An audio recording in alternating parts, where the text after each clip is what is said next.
Rhino Charge competitors are about to see how far they can push the limits of car and man. Out of these 62 teams, a few will roll their cars, many will have breakdowns, and some will just give up as they compete in the world's wildest competition that pushes man and car to the extreme in a conservation effort like no other.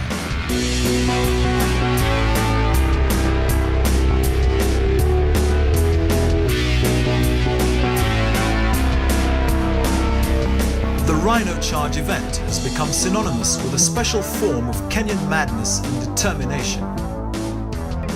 For the past 23 years, these men, women and their machines have raised millions to build the Aberdare Mountain Ecosystem electric fence, which now protects one of Kenya's most critical water towers. The 400-kilometre Aberdare fence was completed in 2009. The Aberdares is one of 5 main water towers in Kenya that must urgently be protected. The term water tower literally means a mountain or mountain range that attracts and generates rainfall and is the source of rivers and lakes. Kenya's water towers provide most of the freshwater resources for the entire country. Mount Kenya, a UNESCO World Heritage Site, and Mount Eburu, part of the Mau complex, are the next to be fenced. 2012 launched the start of both fence lines, which will take about 5 years to construct, and it's up to the chargers to come up with millions needed to build them. Every year, the Rhino Charge is held in a new location at the beginning of June. This year, it's Ilingwesi in northern Kenya, a remote place known for its elephant herds and rough terrain. The teams have arrived and convened for scrutineering, where cars are fitted with GPSs and inspected by officials for safety. Some volunteer officials have been part of the charge for over 2 decades. As an official, it requires dedication, a sense of purpose, a team which is single-minded, good leadership, and the ability to find these fantastic places. Every one of these guys comes out here would never ever have come to this area had he not been invited or been taking part in a Rhino Charge. Every team must raise a substantial amount of money to even enter the charge, and spaces are limited. The money pledged goes directly to Rhino Arc and the building and maintenance of the fences. Each year, the variety of cars are as diverse as the team members themselves. From the super masculine to the ultra feminine. It's girls and girls. He's got a steel heart. You can see the heart. He's got a steel heart. What more do you want? He's the strongest of us all. He's been doing it for what, 23 years now? Yeah. 21 years. 21 years. Yeah, and I'm trying to get a green card. So I figured I'd join up, Team USA and, slide in under the radar. We got the smallest and the lightest car, and a nice old Suzuki which no one else has entered. Cars are entered by a class as either modified or unmodified. The decision between going modified or unmodified is different for every team. It is unmodified. I don't know, I think part of the charge is that it's unmodified. I think if it was modified, then it would make the charge a different sort of game. There are definitely different types of cars in this, and we're taking it back to the roots. I don't know, I think you look at all these cars around, there's some really serious machines. Ours is, we sort of put our car together as like a family, and I think the strength of our team is the teamwork more than anything. I think we've got a really capable car, but I think this event, so much of it comes down to experience. I think this day and age now, it's getting harder and harder. You need a slightly modified vehicle, to be honest. If you have a long car, when you start going up hills, it's very, very difficult. Very difficult. This thing can walk up walls. This year, just to get around the course, make sure the car performs reliably. Once scrutineering is complete, Everyone heads to driver's orientation and map giving. In no particular order, there are elephants on this venue. At the moment, there's 2 herds on the venue. We will try and warn you by keeping a lookout from the air, and the control officers will try and warn you. Please bear safety in mind. I know half the day you won't even care about it and you'll stand under your car, and please, please, we don't want anybody badly hurt. We have a very good medical backup here with helicopters and all that jazz, but we don't want to use them. Very good luck. Have a good day. It's a very short course. It's a very easy course. You've never had it so short. I'm getting old and soft. So please, have a good day, and we'll see you back here tomorrow evening. Your maps are available from Belinda back there. The secret coordinates are now revealed, and each team must get to work deciding how they will attack. The task at hand is to chart a viable course that will hit each of the 12 checkpoints and return to the start checkpoint within the 10-hour limit. The team that does it in the shortest distance wins. Confused and not good, but getting there, hopefully. This is the hardest part of the whole charge apart from tomorrow. And also it's no fun because we're all too nervous to can't think clearly. Can you imagine? Man went to the moon with the same technology. 2.8. 2 what? Just a towel. This is tough. This is hard. It's very hard. I think what you're saying is from here to here first. We finish the gauntlet, okay? The pressure is on. Teams have spent months raising money to enter and prepare their cars. Big day dawns tomorrow, and there's no knowing who will make it round the course and who won't.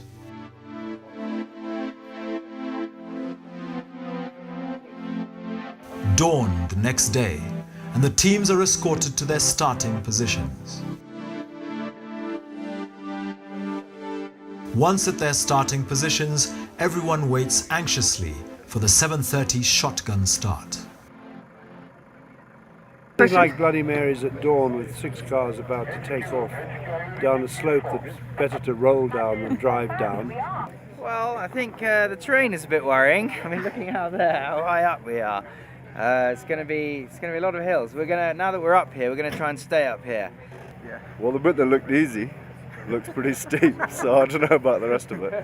But yeah, we'll see. We've got to come down that ridge, and that looks near 45 degrees, so we'll see what happens.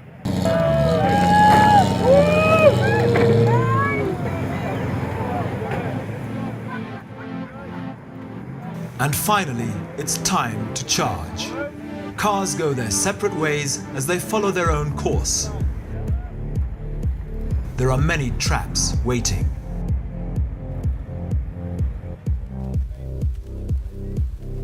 Meanwhile, cars are also starting at the Greenstead's checkpoint. Everyone seems to want to take the same path.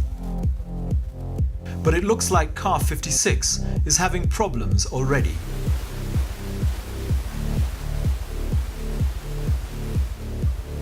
Car 29, in usual form, overtakes, leaving 56 behind.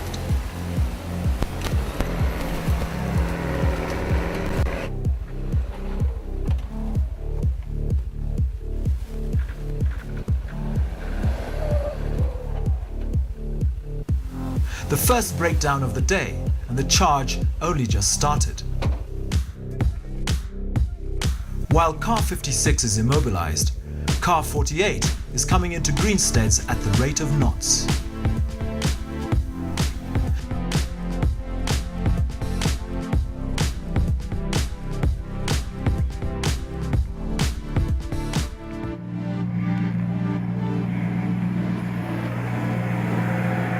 Next, we're going to Brookhouse. I told you, yeah, over that way there. The valley between Greenstead's and Brookhouse is full of obstacles. This rock riverbed is just one of them. Most teams will try to avoid crossing it if they can, like car 61 coming in over the hill. But the shortest distance between the 2 checkpoints is over the riverbed, and even shorter is a bottleneck. further down that can destroy a car in seconds. Team 48 decides to attempt a higher crossing.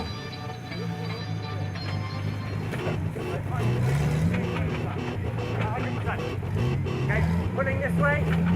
Okay, right. You're coming over there. One wheel there. Left wheel here.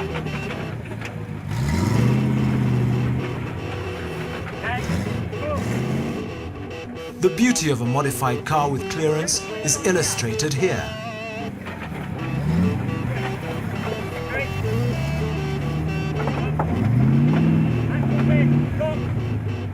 By strategically placing their tires, using rocks as ramps, Team 48 dances across in no time.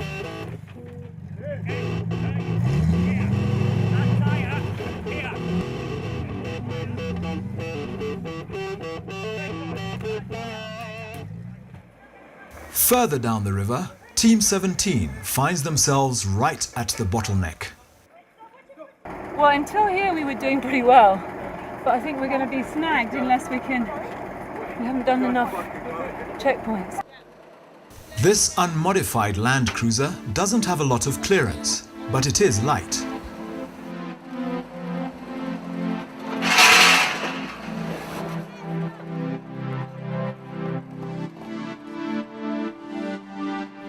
To get through the charge in an unmodified car takes real teamwork and incredible bush skills.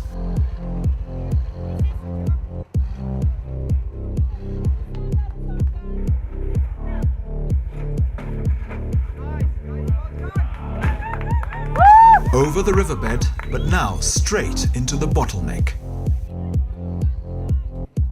Doesn't matter, they are not about to give up. They are the first team to attempt this. It's all or nothing for these girls.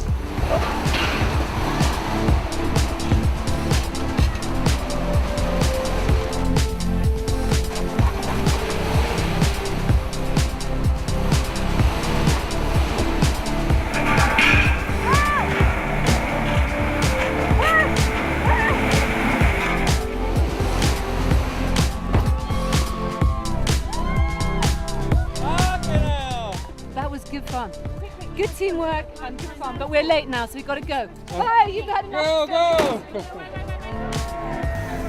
As car 17 gets onto their next checkpoint, Team USA has just arrived. Challenging, very challenging. You know, crossing a lot of these rivers in between, very rocky. It's not easy. Just got to take it very slowly. It's mid-morning now, and things are happening at the gauntlet. The gauntlet comprises several closely placed checkpoints in a difficult area. If you can't make it through the gauntlet, you're not going to win. While car number 2 is laying on its side, everyone else is trying their best to stay upright.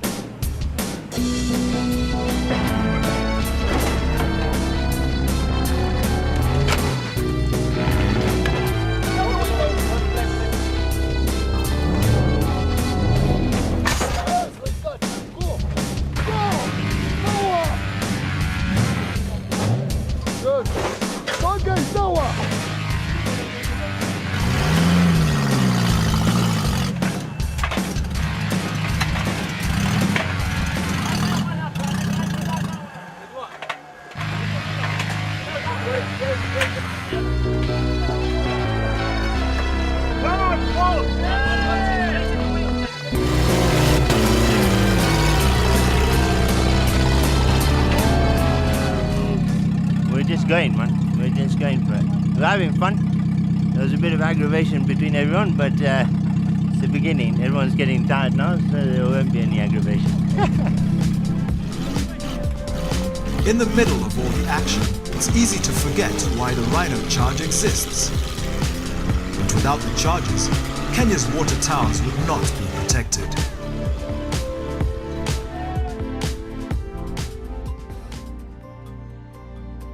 2012 marks the Kenyan government's Water Catchment Management Initiative.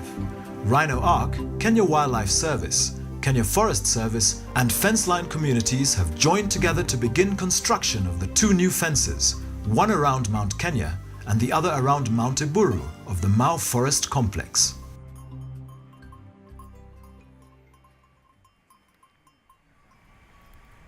In June, the first fence post of the Mount Kenya fence was planted. By October, 9 kilometers have been built. The Mount Kenya Management Committee meets regularly to monitor the fence progress. A few members of the team were part of the Aberdare fence building project. I started building the Aberdare fence early in 1989 and we completed in 2009. Nothing changes, it's the same. In fact, it's the same terrain here. It's also a water tower.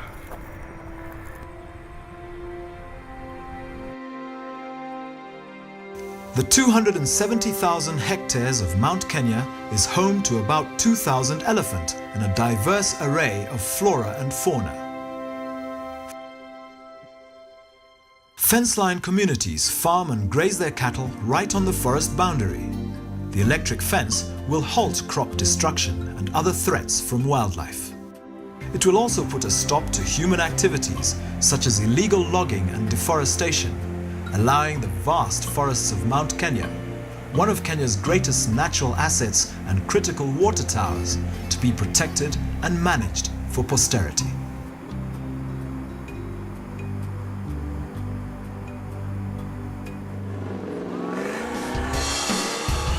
Back at the gauntlet, spectators are getting their thrills following the action. Every year, people come from far and wide to watch this extraordinary event. Everyone, from spectators to participants, contribute to the cause and to conservation in general.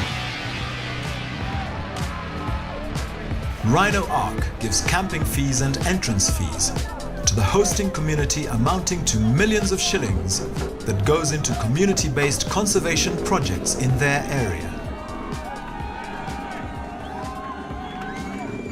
Car 49 makes easy work of a river crossing that has caught a few by surprise.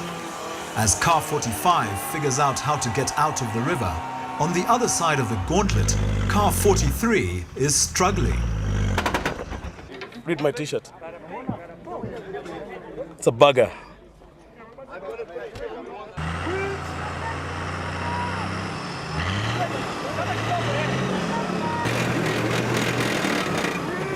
It may be a bugger for Car 43, but it's even more of one for Car 45.